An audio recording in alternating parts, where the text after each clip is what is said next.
سورۃ الشعراء کی آیت نمبر 69 سورہ شعراء کا 5واں رکوع اور 19ویں پارے کا 9واں رکوع۔ اللہ رب العالمین نے ارشاد فرمایا وَاتْلُ عَلَيْهِمْ نَبَأَ ابراہیم، اور ان پہ پڑھو ابراہیم کی خبر۔ ان مشرکین کو ابراہیم علیہ السلام کا واقعہ سنائیے۔ اذ قال لأبیہ وقومہ ما تعبدون، جب ابراہیم نے اپنے باپ اور اپنی قوم سے فرمایا تم کیا پوچھتے ہو۔ یہاں باپ سے ابن سے مراد حضرت ابراہیم علیہ السلام کا چچا آزر ہے، چونکہ ابراہیم علیہ السلام کے والد طارق یہ مومن اور موحد تھے۔ ما تعبدون، تم کیا پوچھتے ہو؟ حضرت ابراہیم علیہ السلام جانتے تھے کہ وہ لوگ بت پرست ہیں اور بتوں کی پوجا کرتے ہیں، اس کے باوجود آپ نے پوچھا ما تعبدون، تم کیا پوچھتے ہو؟ تو آپ کا یہ سوال فرمانا اس لیے تھا تاکہ انہیں دکھا دیں کہ جن چیزوں کو وہ لوگ پوچھتے ہیں وہ کسی طرح پوجنے کے مستحق نہیں ہے، لائق نہیں ہے۔ عبادت کا لائق صرف اور صرف اللہ وحدہ لا شریک ہے۔ قالوا، وہ بولے نعبد اصناما، ہم بتوں کو پوجتے ہیں۔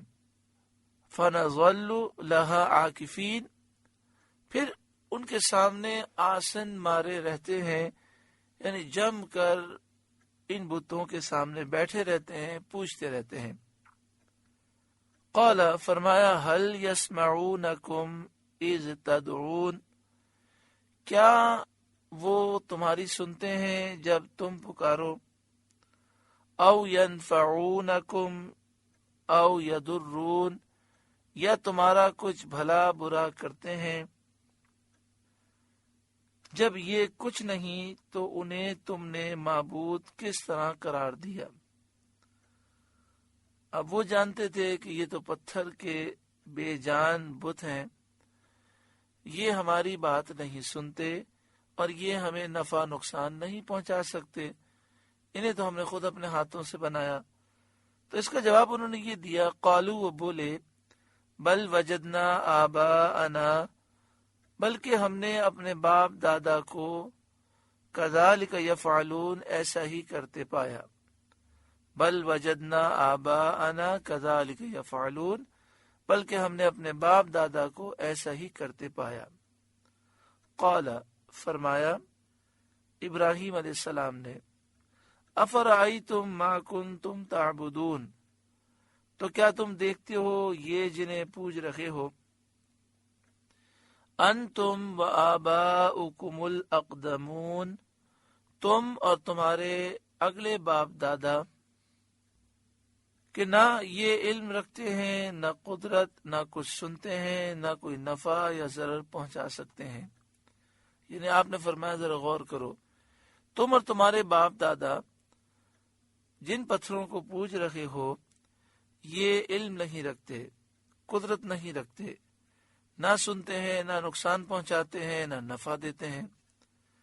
فَإِنَّهُمْ عَدُوٌّ لِّي، بے شک وہ سب میرے دشمن ہیں، میں ان کا پوجا جانا گوارا نہیں کر سکتا۔ یہ جو تم ان کی پوجا پاٹ کرتے ہو مجھ سے یہ برداشت نہیں ہوتا، تو یہ سارے جھوٹے خدا، یہ مردود باطل بت میرے دشمن ہیں۔ الا رب العالمین، مگر پروردگار عالم میرا رب ہے، میرا کارساز ہے، میں اس کی عبادت کرتا ہوں، وہ عبادت کا مستحق ہے۔ اس کی شان یہ ہے الذی خلقنی، وہ جس نے مجھے پیدا کیا، میرا وجود نہیں تھا، اس نے مجھے وجود دیا اور اپنی اطاعت و فرما برداری کے لیے مجھے بنایا۔ فہو یہدین، تو وہ مجھے راہ دے گا۔ اس نے مجھے پہلے ہدایت عطا فرمائی دین اور دنیا کی مصلحتوں کے متعلق، اب مجھے اس نے خلیل بنایا تو وہ اس کے آداب کی مجھے راہ دے گا۔ والذی ہوا یطعمنی ویسقین، اور وہ جو مجھے کھلاتا ہے اور پلاتا ہے اور میرا روزی دینے والا ہے۔ وَإِذَا مَرِضْتُ فَهُوَ يَشْفِينِ، اور جب میں بیمار ہوں تو وہی مجھے شفا دیتا ہے. وَالَّذِي يُمِيتُنِي ثُمَّ يُحْيِينِ، اور وہ مجھے وفات دے گا پھر مجھے زندہ کرے گا. موت اور زندگی اس کے قبضہ قدرت میں ہے. وَالَّذِي أَطْمَعُ أَن يَغْفِرَ لِي خَطِيئَتِي يَوْمَ الدِّينِ، اور وہ جس کی مجھے آس لگی ہے، امید ہے کہ میری خطائیں قیامت کے دن بخشے گا.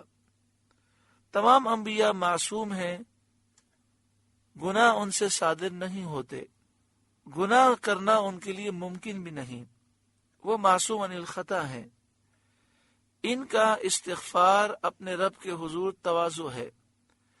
یعنی جب انبیاء کہتے ہیں اللہ تو میرے گناہ بخش دے، یا یہ فرمان مجھے امید ہے کہ میرا رب میری خطائیں قیامت کے دن بخشے گا، تو یہ اللہ کے دربار میں ان کی عاجزی، انکساری اور تواضع ہے.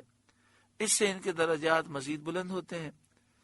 اور امت کے لیے طلب مغفرت کی تعلیم ہے کہ امت کو چاہیے کہ وہ کثرت سے اللہ کی بارگاہ میں استغفار کرے اور مغفرت کا سوال کرے.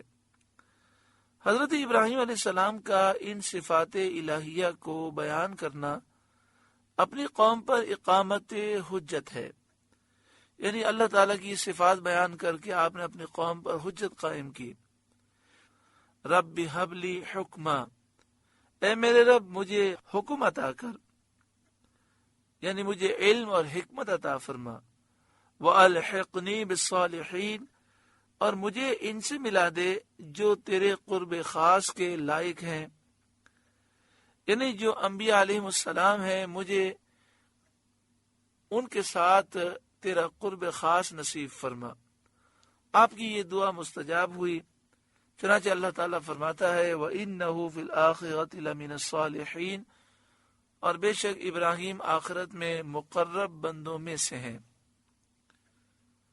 وَاجْعَلْ لِي لِسَانَ صِدْقٍ فِي الْآخِرِينَ، اور میری سچی ناموری رکھ پچھلوں میں. یعنی اے مالک قیامت تک آنے والے لوگ میری تعظیم کریں، میرا ذکر اچھے الفاظ کے ساتھ کریں، مجھ سے محبت کریں.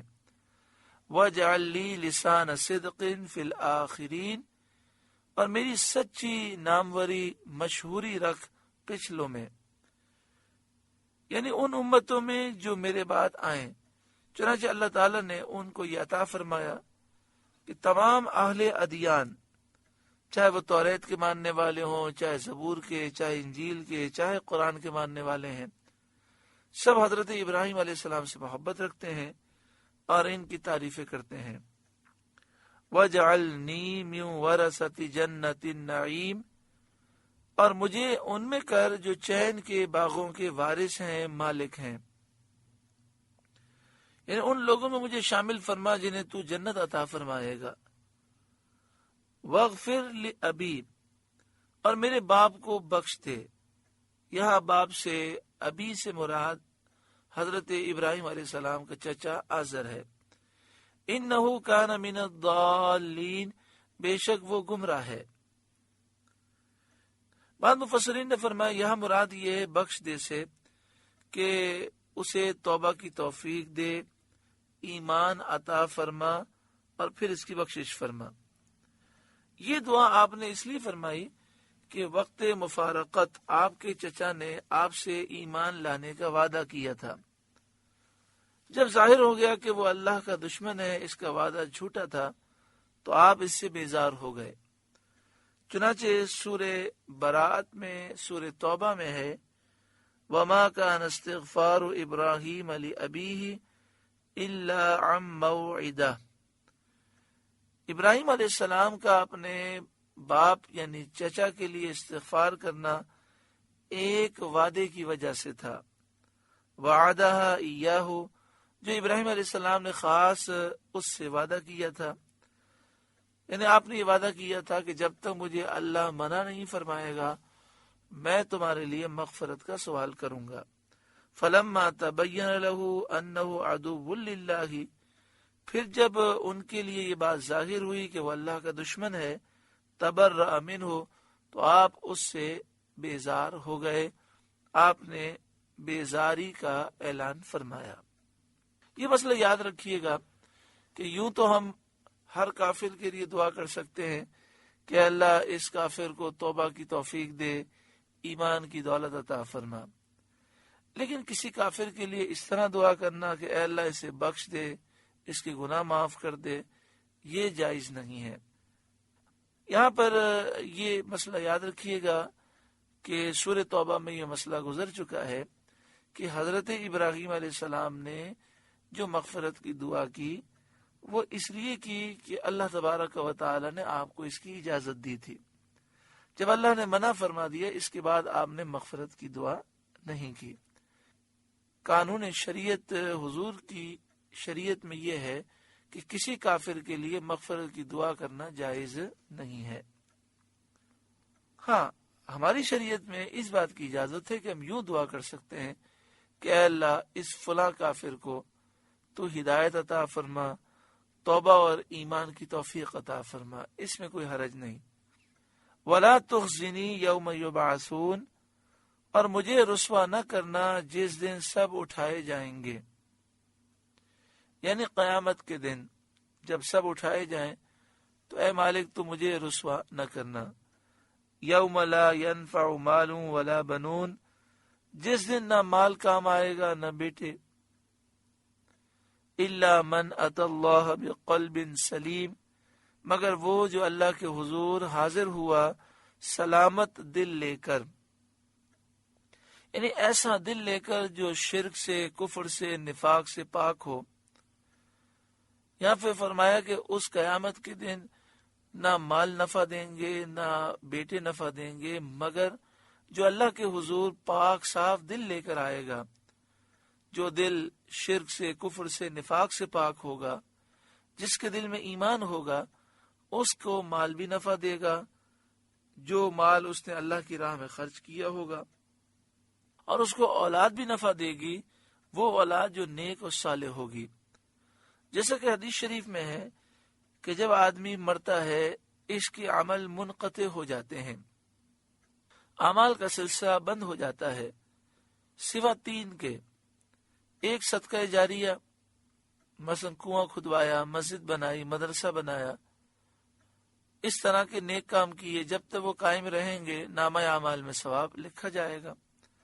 دوسرا وہ علم جس سے لوگ نفع اٹھائیں۔ تیسری نیک اولاد جو اس کے لیے دعا کرے۔ وَأُزْلِفَتِ الْجَنَّةُ لِلْمُتَّقِينَ، اور قریب لائی جائے گی جنت پرہیزگاروں کے لیے، تاکہ نیک لوگ جنت کو دیکھیں، وہ جنت کو دیکھیں گے۔ وَبُرِّزَتِ الْجَحِيمُ لِلْغَاوِينَ، اور ظاہر کی جائے گی جہنم گمراہوں کے لیے۔ وَقِيلَ لَهُمْ، اور ان سے کہا جائے گا، زجر کے طور پر، توبیخ کے طور پر، ان کے شرک اور کفر پر کہا جائے گا، انہیں شرمندہ کرنے کے لیے کہا جائے گا، اینما کنتم تعبدون من دون اللہ، کہاں ہیں وہ جن کو تم پوچھتے تھے اللہ کے سوا؟ هل ینصرونکم، کیا وہ تمہاری مدد کریں گے؟ کیا وہ تمہیں اللہ کے عذاب سے بچا سکتے ہیں؟ کیا وہ تمہاری مدد کریں گے؟ او ینتصرون، یا بدلہ لیں گے؟ فَكُبْكِبُوا فِيهَا هُمْ وَالْغَاوُونَ، تو اوندھا دیے گئے جہنم میں وہ اور سب گمراہ، یعنی بت اور بت کے پجاری سب اوندھے کر کے جہنم میں ڈال دیے جائیں گے۔ وَجُنُودُ إِبْلِيسَ أَجْمَعُونَ، اور ابلیس کے سارے لشکر، یعنی ابلیس لعین کی پیروی کرنے والے جنات اور انسان سب جہنم میں اوندھے منہ پھینک دیے جائیں گے۔ بعض مفسرین نے کہا کہ یہاں ابلیس کے لشکروں سے اس کی ذریت، اس کی اولاد مراد ہے۔ قالوا، وہ کہیں گے، وَهُمْ فِيهَا يَخْتَصِمُونَ، اس حال میں کہ وہ جہنم میں آپس میں جھگڑتے ہوں گے۔ اس وقت وہ کہیں گے، تاللہ، اللہ کی قسم، ان کننا لفی ضلال مبین، بے شک ہم کھلی گمراہی میں تھے۔ اذ نسویکم برب العالمین، جبکہ تمہیں رب العالمین کے برابر ٹھہراتے تھے. یعنی مشرکین اپنے جھوٹے خداؤں کو، بتوں کو یہ بات کہیں گے. وما اضلنا الا المجرمون، اور ہمیں نہ بہکایا مگر مجرموں نے، جنہوں نے بت پرستی کی ہمیں دعوت دی، اور وہ پہلے لوگ جن کا ہم نے اتباع کیا، اور ابلیس اور اس کے چیلوں نے. یعنی وہ کہیں گے کہ ہمیں مجرموں نے تباہ کر دیا، ابلیس اور اس کی ذریت، اس کی اولاد، اس کے چیلوں نے. اور اسی طرح وہ لوگ جو پہلے ہم سے ہوئے، ہم ان کی پیروی کر کے گمراہ ہوئے، جنہوں نے ہمیں بت پرستی کی دعوت دی، انہوں نے ہمیں برباد کیا. فما لنا من شافعین، تو اب ہمارا کوئی سفارشی نہیں. یعنی جب وہ دیکھیں گے کہ مومنین کے لیے انبیاء، اولیاء، فرشتے اور دیگر مومنین شفاعت کرنے والے ہیں، تو کہیں گے جیسے مومنین کے لیے انبیاء، اولیاء، فرشتے اور مومنین شفاعت کرنے والے ہیں، ہمارا کوئی سفارشی نہیں. ولا صدیق حمیم، اور نہ کوئی غمخوار دوست، ہمارا کوئی غمخوار دوست بھی نہیں ہے جو ہمارے کام آئے. یہ بات کفار اس وقت کہیں گے جب دیکھیں گے کہ انبیاء، اولیاء، فرشتے اور صالحین ایمانداروں کی شفاعت کر رہے ہیں اور ان کی دوستیاں کام آ رہی ہیں. حدیث شریف میں ہے کہ جنتی کہے گا میرے فلاں دوست کا کیا حال ہے، اور وہ دوست گناہوں کی وجہ سے جہنم میں ہوگا. جب وہ جنت میں اپنے دوست کو یاد کرے گا، اللہ تعالیٰ فرمائے گا کہ اس کے دوست کو نکالو اور جنت میں داخل کرو. تو جو لوگ جہنم میں باقی رہ جائیں گے وہ یہ کہیں گے کہ ہمارا کوئی سفارشی نہیں اور نہ کوئی غمخوار دوست ہے. اللہ اکبر. آج نیک دوست سے ہر کوئی بھاگتا ہے.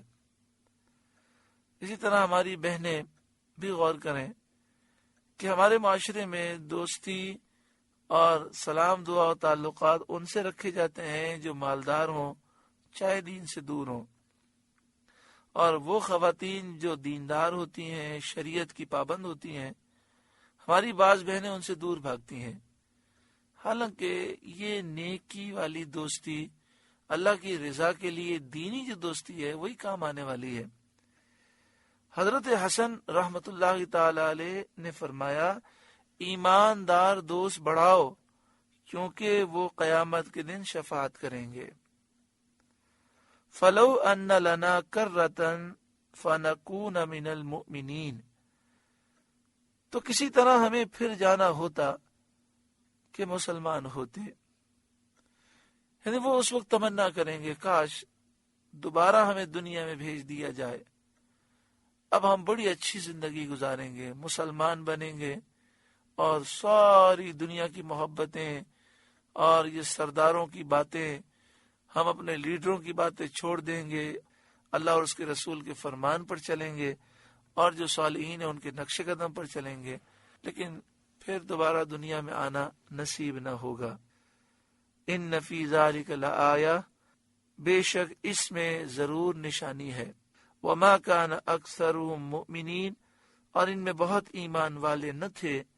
وان ربک لہو العزیز الرحیم، اور بے شک تمہارا رب وہی عزت والا مہربان ہے. سورۃ الشعراء کا 5واں رکوع مکمل ہوا. اللہ تعالیٰ اس رکوع کے نور سے ہمارے قلوب کو روشن منور فرمائے. اس رکوع میں ہم نے یہ بھی سماعت کیا کہ نیک لوگوں سے ہمیں تعلقات رکھنے چاہیے جو سنی صحیح العقیدہ ہوں، عاشق رسول ہوں، جو دین کے خادم ہوں، ناموس رسالت کے محافظ ہوں، جو دیندار ہوں، شریعت کے پابند ہوں. ان سے سلام دعا، ان سے دوستی یہ کام آتی ہے. ہم نے اس رکوع میں حضرت حسن رضی اللہ تعالیٰ کا یہ قول بھی سنا، ایماندار دوست بڑھاؤ کیونکہ وہ قیامت کے دن شفاعت کریں گے. اللہ تعالی ہمیں بھی نیک بنائے، ہمارے دوستوں کو بھی نیک بنائے، اور اللہ تعالی ہمیں صالحین کا قرب دنیا اور آخرت میں نصیب فرمائے.